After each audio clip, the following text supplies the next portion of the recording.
So hello students, this is my second lecture on optimality test, right. हम अभी transportation method के different problems देख रहे थे जहाँ पे हमने फिजिबल सोल्यूशन को फाइंड आउट करने के लिए 4-5 मेथड्स देखे जिससे कि हमें फिजिबल सोल्यूशन मिलता है। And after that we need to perform optimality test so that we can get optimal solution, right. तो हमने अभी तक जो लेक्चर हुआ था उसमें हमने देखा था जो पहला मेथड था वो स्टेपिंग स्टोन मेथड था। अभी हम लोग सेकेंड मेथड जो है वो मोदी मेथड देखने वाले हैं। So as the name suggest modified distribution method, also in short known as MODI method और यूवी मेथड, ठीक है। तो यूवी मेथड इसलिए करते हैं जो हम आगे देखने वाले बेसिकली वो आपको समझ में आ जाएगा जैसे लेक्चर आगे बढ़ेगा कि यूवी मेथड क्यों बोलते हैं। सो बिफोर स्टार्टिंग मैं आपको एक बार बता दूं, स्टेपिंग स्टोन मेथड में what we were doing, we were actually making a loop, right, a closed path is traced for each unoccupied cell, right, and cell evaluations are found and cell with most negative evaluation becomes the basic cell, right, in stepping stone method. So we were calculating जो भी मेरे negative cell के evaluation में जो most negative value आता है, सो उतने से मेरा basically per unit cost reduce होता है। तो I try to allocate as many component as possible और quantity as possible, right. So उतना मेरा ट्रांसपोर्टेशन कॉस्ट रिड्यूस होगा। ये हमने स्टेपिंग स्टोन मेथड में किया था। Now in distribution method, modified distribution method, what we are going to do, we are going to do the same cell evaluation of all unoccupied cell, right. सो जितने भी basic feasible method से हमको जो भी basic feasible solution जो हमें मिला था, सो उसमें बहुत सारे सेल्स ऐसे होते हैं जो अनऑक्यूपाइड होते हैं, राइट। फॉर एग्जांपल जो मैंने आपको सामने एग्जांपल दिया, ये हमने यही एग्जांपल लिया है सारे प्रॉब्लम्स के लिए, right. These were the plants and these were the distribution centers,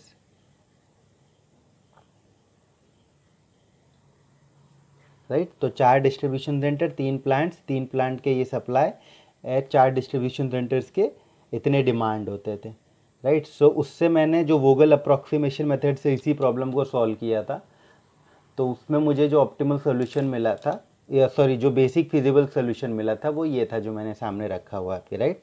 सो इससे when we are calculating, so the total cost that we get was 101,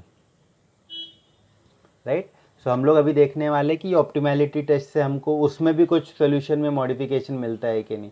हमने स्टेपिंग स्टोन में देखा था, तो we were successfully able to reduce this value to stepping stone method में we reached the value of 100, right.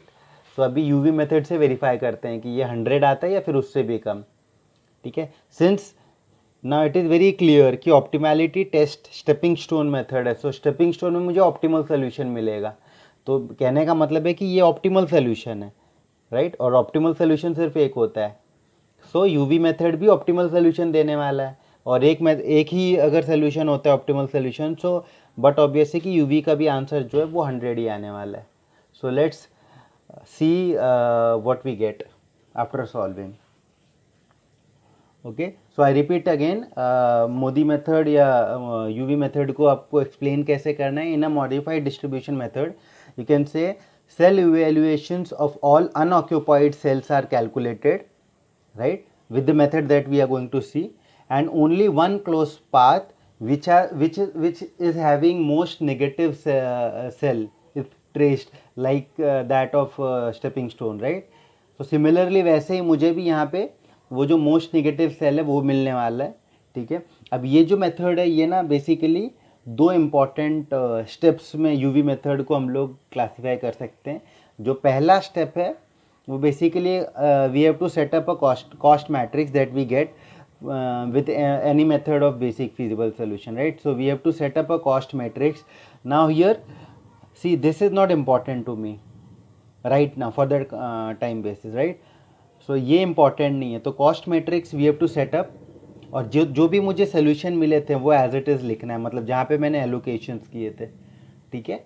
सो ये मेरा पहला step हो गया, मुझे ये करना है। जो भी वैम हो गया या एलसीएम हो गया या फिर नॉर्थ वेस्ट मेथड से जो भी मुझे सोल्यूशन मिल रहा है, मुझे पहले वो कॉस्ट मैट्रिक्स को एज इट इज़ लिखना है without supply and demand, right. This was the first method, first step.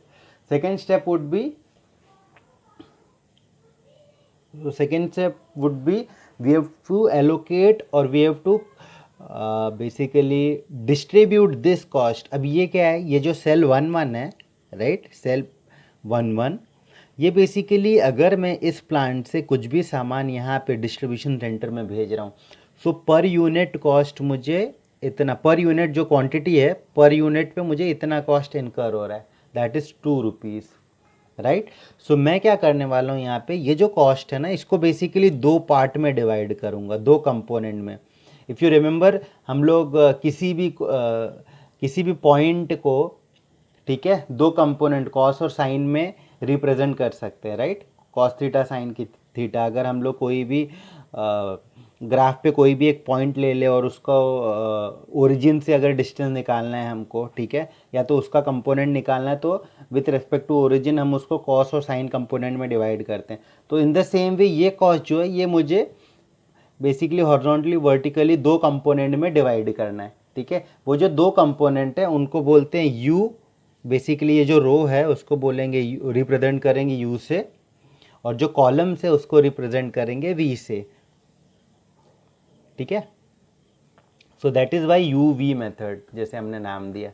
So this is basically V1, this is V2, मैं यहीं पे लिख देता हूँ, right, V3 and this is V4. Guys ये थोड़ा सा इजी हो जाएगा इसलिए मैं यहीं पे लिख दे रहा हूँ, U1, U2, U3 and U3. Okay, सो ठीक है, हमने कर दिया. अब इनका रिलेशन मैंने आपको ऑलरेडी बताया था, मैं यहाँ पे वापस से एक बार लिख देता हूँ. So basically this is the my main cost component, right. तो इसको मैं करूँगा CIJ. What is I is the row and J is the column, right. So UI VJ, so U1 V1, U2 V2 similarly. So CIJ means this is the sum of UI plus VJ. ठीक है, अब इतना हमको समझ में आ गया. आप क्या करें आगे, अब हमको we have to allot values over here. इनके वैल्यूज फाइंड करने हैं हमको कि ये V1 कितना है, ये U1 कितना है, ये हमको फाइंड करना है. अब कैसे फाइंड करेंगे, यहाँ पे देखो मैंने एलोकेशन जो मुझे फीजिबल मेथड से मिले हैं वो एलोकेशन मैंने दिए हैं, ठीक है. अब इन एलोकेशंस वाले सेल को ही मुझे पकड़ना है और इनसे मुझे ये सारे इनके वैल्यूज़ फाइंड करने हैं. आई रिपीट अगेन, जो भी ऑक्यूपाइड सेल्स हैं जो हमको फिजिबल सोल्यूशन में मिले हैं, ठीक है, इनको कंसिडर करते हुए मुझे ये सारे वैल्यूज़ फाइंड करने. कैसे फाइंड करने बताता हूँ. सबसे पहले मुझे स्टार्ट करना है, तो मैं स्टैंडर्ड होना चाहिए हमेशा कैलकुलेशन, इसलिए I will start with this. इसको इनिशियली मैं 0 कंसिडर करूँगा. U1 is equal to 0. Okay, अब सिर्फ ऑक्यूपाइड सेल पे जाएंगे. अगर U1 0 हो गया सो V2 कितना होगा, this 3 is this plus this, right. So V2 will be 3. I repeat again, this is the cost component. ये मैंने क्वांटिटीज एलोकेट की हैं, ठीक है. So don't basically confuse with this are the number of quantity जो मुझे basic feasible solution में allocation हुए थे. इनको देखना ही नहीं है, मेरा कॉस्ट कंपोनेंट जो है वो देखना है जहाँ पे एलोकेशन हुए, ठीक है. तो ये सब एलोकेटेड वैल्यूज़ हैं. सो मैं कॉस्ट कंपोनेंट 3 है, 3 is equal to 0 plus V2. So but obvious V2 will be 3. 3 plus 0 is equal to 3, right.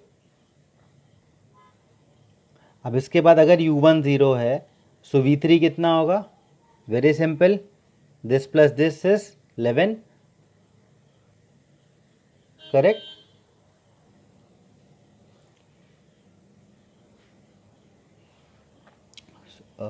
Okay, so we are here. So this plus this is 11. So in this way we will get V3 as 11. V3 plus U1 is this cost component, right? So but obviously ये 0 है तो ये 11. अब ये देखिए मैं allocated cell पे ही जा रहा हूँ, अनएलोकेटेड से नहीं कैलकुलेट कर रहा हूँ. उसके बाद अब मुझे V3 मिल गया है, एलोकेटेड सेल ये है तो मैं U3 कैलकुलेट कर सकता हूँ. 15 है, ये 11 है. So this and this is equal to 15, so this becomes 4, correct. अब मुझे ये मिल गया है विच इज़ U3, सो मैं ये V4 कैलकुलेट कर सकता हूँ। सो दिस इज 9, 9 माइनस 4, मतलब this plus this is equal to 9, this becomes 5, right. अब मुझे 5 मिल गया है, बेसिकली V4 मिल गया है, ये एलोकेटेड सेल है, इससे मुझे U2 मिल जाएगा, ठीक है। 5 plus this is equal to 1, I repeat again, 5 plus this is equal to 1. So this U2 plus 5 is equal to 1. U2 is equal to 1 minus 5, which is minus 4. So this is minus 4. So in the same method, okay, ठीक है, ये एक रह गया V1. So यहाँ पे 5 है, this plus this, which is 4 plus V1 is equal to 5. This becomes 1. सो अभी मुझे U1, U2, U3, V1, V2, V3, V4 सारे मिल गए, ठीक है। So we have to basically the step 2 says enter a set of number that is UI and VJ across the top of matrix, right. So VJ across the top of matrix and UI across the row side of the matrix, right, so that the sum of those two will represent the cost incurred with their intersection point, okay. So is this clear now? This is the main important step, right? ये हो गया, अभी यही important था अपने लिए, okay. So next step 3, okay, step 3 would be, अभी हमने सारे occupied cells को एलोकेट कर दिया वैल्यूज, ठीक है। बेसिकली वो करके मैंने UI एंड VJs फाइंड कर दिए। अब मुझे unoccupied cell which is the step 3, right. So fill all the vacant cell with the sum of UI and VJ, sorry UI and VJ, right. So vacant cell मतलब unallocated cells, तो जितने भी unallocated sales थे, कितने, 1 2 3 4 5 6, ठीक है। ये सब तो एलोकेशन मुझे मिले हैं और बेसिक फिजिबल सोल्यूशन से।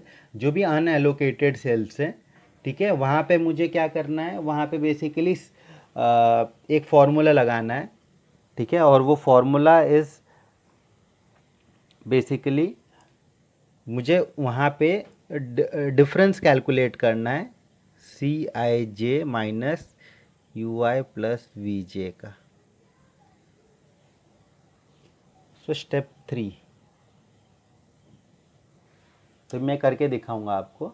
आई रिपीट अगेन, स्टेप 3 क्या है, देखो मैंने UI और VJ जो एलोकेशंस थे उनसे मैंने UI और VJ निकाल लिए, ठीक है।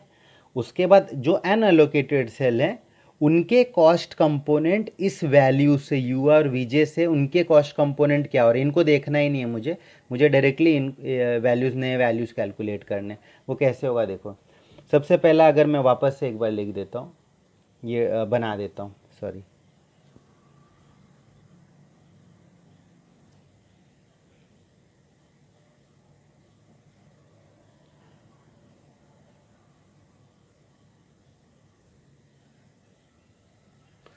So our allocations was 2, 3,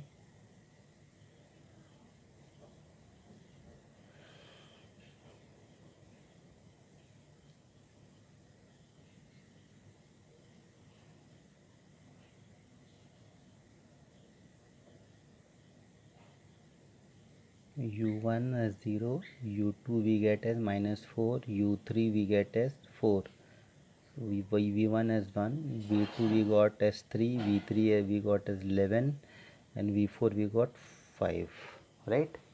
So ये प्रॉब्लम यहाँ तक हमने सॉल्व किया। तब स्टेप 3 में हम लोग क्या करने वाले हैं, मैंने आपको बताया ये फॉर्मूला स्टेप 3 का, CIJ which is this for this unallocated cell, ठीक है। तो इसके लिए मैं पहले सेल के लिए देखो, सेल 1 2 3 4 5 6, तो बेसिकली सेल 1 1, उसके बाद सेकेंड है सेल 2 1, ठीक है। तो सेल 1 1 पहले सॉल्व कर देते हैं। इसके लिए एक्चुअली लिखने का कोई ज़रूरत नहीं, you can directly right over here only. ठीक है। तो सेल 1 1 जो है उसका वैल्यू कितना C I J 2 minus U I plus V J, so 1 plus 0 is 1, so 2 minus 1 is 1, so मुझे एज इट इज़ लिख देना है। यहाँ पे मैंने अलग ब्रैकेट यूज़ करूँगा सो दैट आप डिफ्रेंशिएट कर सके कि कौन सा बेसिक फिजिबल सोल्यूशन से एलोकेटेड है और कौन सा हम अभी लिख रहे हैं। सेकेंड इज दिस, ठीक है, 2 1, इसका कॉस्ट कंपोनेंट है 1 माइनस इन दोनों का sum which is 1 plus minus 4, right. So 1 minus minus 3 which is 1 plus 3 which is 4, तो यहाँ पे करेंगे 4। अब आ जाते हैं यहाँ पे which is 2 2, okay, so cell 2 2 0 minus 3 plus minus 4, so 3 plus minus 4, right. So 0 minus 3 this becomes minus 1, I hope. Okay, so this is 1. Next यहाँ पे लिख देता हूँ 1, ठीक है। अभी यहाँ के लिए आ जाते हैं। सो अब मैं डायरेक्टली सॉल्व करता हूँ rather than writing over year, ठीक है। आप डायरेक्टली देख लीजिए। सो 6, ये 11 है, ये 4 है, इन दोनों का सम आ जाएगा 7, right. 11 plus minus 4 is 11 minus 4 which is 7, 6 minus sum of this is 7, 6 minus 7 is minus 1। अब आ जाते हैं यहाँ पे, this is 8, 4 plus 3 7, 8 minus 7 is 1, this is 7, 0 plus 5 is 5, 7 minus 5 is 2, ठीक है। सो ये देखिए जितने भी स्क्वायर ब्रैकेट्स थे वो सारे मेरे एलोकेशन से जो मैंने अभी किए, ठीक है। या basically if you compare this UV method with the stepping stone method ना, तो आपको ये जो वैल्यू दिख रहा है ना, this is C J minus Z J, जो हम सिंप्लेक्स में यूज़ करते हैं, राइट। वो है या तो आप स्टेपिंग स्टोन मेथड में जो हम लूप बना के basically try to find out ना कि उसका पॉजिटिव इफेक्ट है या नेगेटिव इफेक्ट है ओवरऑल कॉस्ट में। सो डायरेक्टली मुझे यहाँ पे यूवी मेथड में वो कंपोनेंट मिल जाते हैं।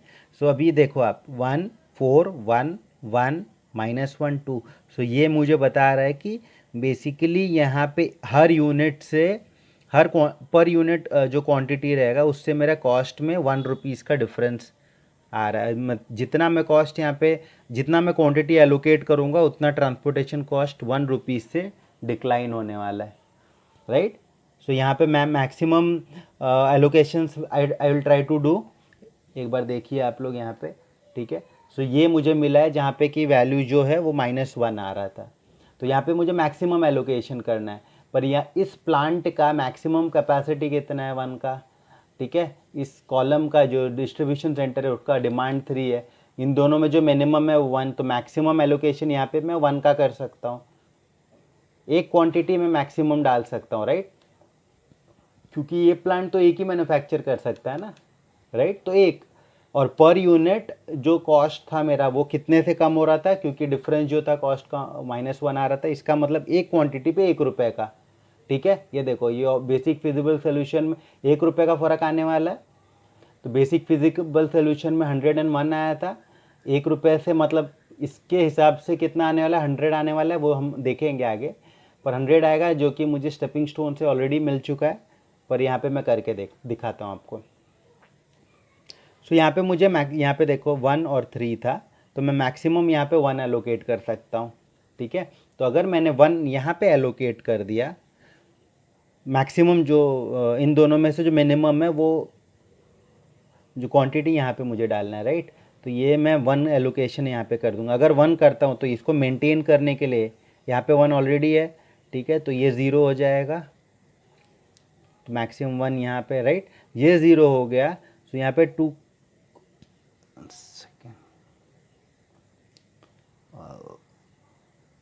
ओके गाइज, ये 1 है, दिस इज 1, हाँ।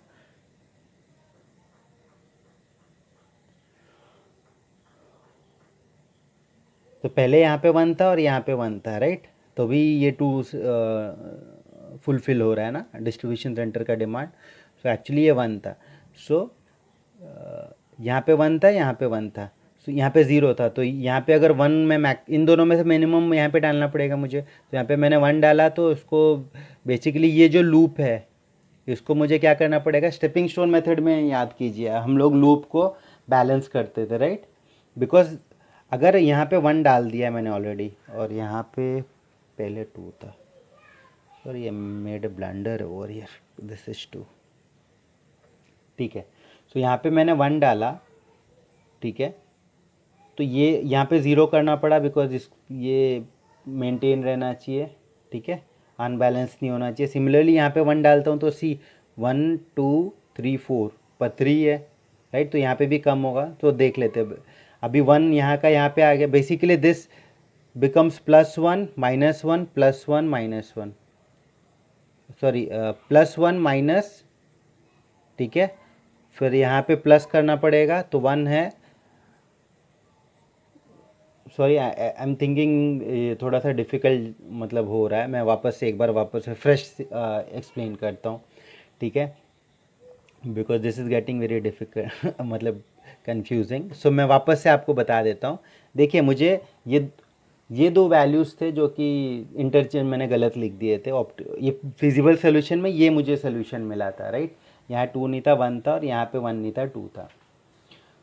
सो अभी मैंने क्या किया, जब मैंने अनएलोकेटेड सेल के यूवी प्लस ये जो फॉर्मूला है मैंने उससे आपको कैलकुलेट करने के लिए बताया, उससे मुझे -1 यहाँ पे मिला। तो मुझे यहाँ पे एलोकेशन करना पड़ेगा बिकॉज उससे कॉस्ट मेरा रिड्यूस हो रहा है 1 रुपये से, राइट। सो मैं एलोकेशन कैसे करूँगा, तो एलोकेशन में यहाँ पे देखो कितना एलोकेट कर सकता हूँ मैं, मैक्सिमम कितना एलोकेट कर सकता हूँ, 3 या 1। अगर 3 करूँगा तो ये तो इसका कैपेसिटी नहीं है मैन्युफैक्चर करने का, तो ये अनबैलेंस हो जाएगा। सो मैं मिनिमम ही लूँगा, तो मैंने 1 यहाँ पे ले लिया। मैक्सिमम जो मैं एलोकेट कर सकता हूँ 1 कर सकता हूँ। अगर 1 यहाँ पे ले लिया तो दिस बिकम 0, राइट। ये 0 हो गया, ये 1 है, तो ये अनबैलेंस हो जाएगा। तो यहाँ पे मुझे ऐड करना पड़ेगा, ठीक है। यहाँ पे ऐड किया प्लस माइनस, तो यहाँ पे ऐड करके दिस बिकम्स 2 नाउ, राइट। यहाँ पे माइनस करना है, दिस बिकम्स 1, तभी 1 2 3 हो गया, बराबर। सो ऐसे एलोकेशन होंगे। अभी जो एलोकेशंस है ना, यही एलोकेशंस के वैल्यू में आपको कॉस्ट देखते हैं हम लोग। देखो तो अभी हमारे पास कितने एलोकेटेड सेल है, 1 2 3 4 5 6 7। हमने क्या किया, 7 है 6, ये यहाँ से चले गए। सो एलोकेशंस उतने ही हैं पर वैल्यूज ऑप्टिमाइज हो गए। अभी total cost we will try to calculate. So total cost is 3 × 5 + 11 × 1 + 6 × 1 जो मेरा नया एलोकेशन है, + 9 × 2 + 15 × 1 + 5 × 7. So this become 15 + 16 + 6 + 18 + 15 + 35. Okay. 50 11 plus, sorry this is 11, क्या कर रहा हूँ। So 15 + 11 + 6 + 18 + 15 + 35, 50. See this is 26 + 6 32 + 18 is 50 plus this 50 is 100. So जो टोटल कॉस्ट मुझे मिला यूवी मेथड से, ठीक है, इट्स 100, राइट। सो अब आप लोग इजीली कंपेयर कर सकते हैं कि जो स्टेपिंग स्टोन मेथड था और यूवी मेथड, दोनों से ऑप्टिमल सोल्यूशन जो मिलता है वो प्रॉपर मिलता है, which is 100, right. So here actually when you compare this method with stepping stone method ना, so this method is very easy. हमें थोड़ा सा प्रॉब्लम ये हो गया कि I have taken the wrong values, so इसीलिए कन्फ्यूजन हो गया मुझे। पर when you will try to solve na, so UV method is comparatively very easy as compared to stepping stone, because stepping stone में अनएलोकेटेड सेल के लिए you have to find some value, और उसके लिए मुझे लूपिंग करना पड़ता था, राइट। मुझे बेसिकली एक लूप बना के फिर उसका वैल्यू फाइंड करना, तो वो सब प्रॉब्लम्स क्रिएट होते थे। यहाँ पे क्या है, यहाँ पे डायरेक्टली जो भी एलोकेशंस है वो दे के उससे मुझे u और v का वैल्यू फाइंड करना है, पहला सेकेंड स्टेप, ठीक है।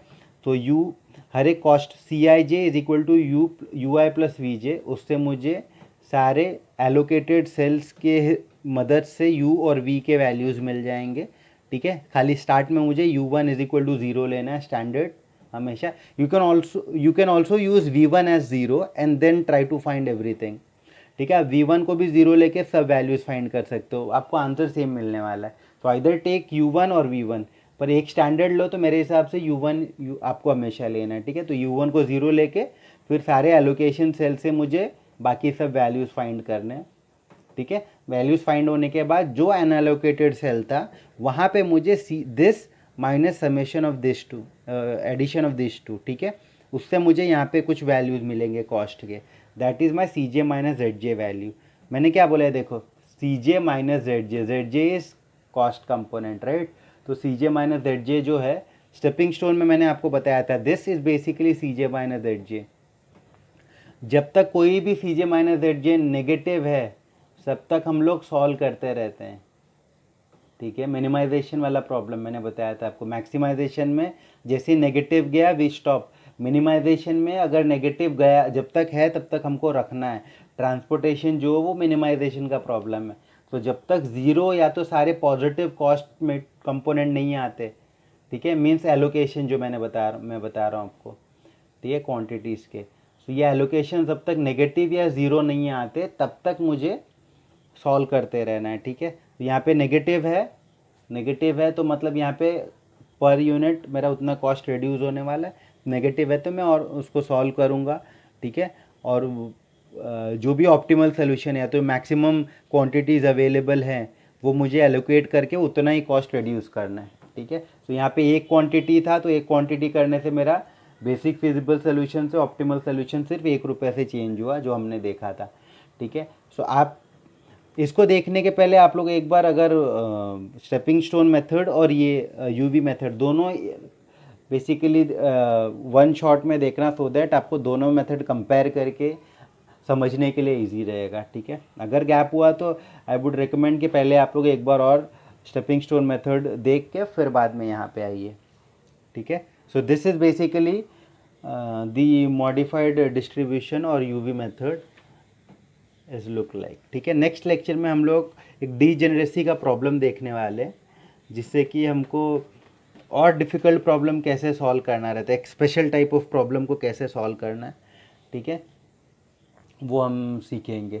Okay, one more thing that I left as, मैंने आपको बताया था ऑप्टिमैलिटी टेस्ट करने के पहले हमेशा आप लोग दो कंडीशन को वेरीफाई करना, m+n-1, m+n-1 मीन्स जितने सी एलोकेशन जो हैं, ठीक है, वो number of rows plus column -1 के इक्वल होना चाहिए। तो 4 + 3 7 है, -1 है 6, एलोकेशन 1 2 3 4 5 6, ये तो 1 2 3 4 5 6, जो 1 2 3 4 5 6, ठीक है, आई एम सॉरी।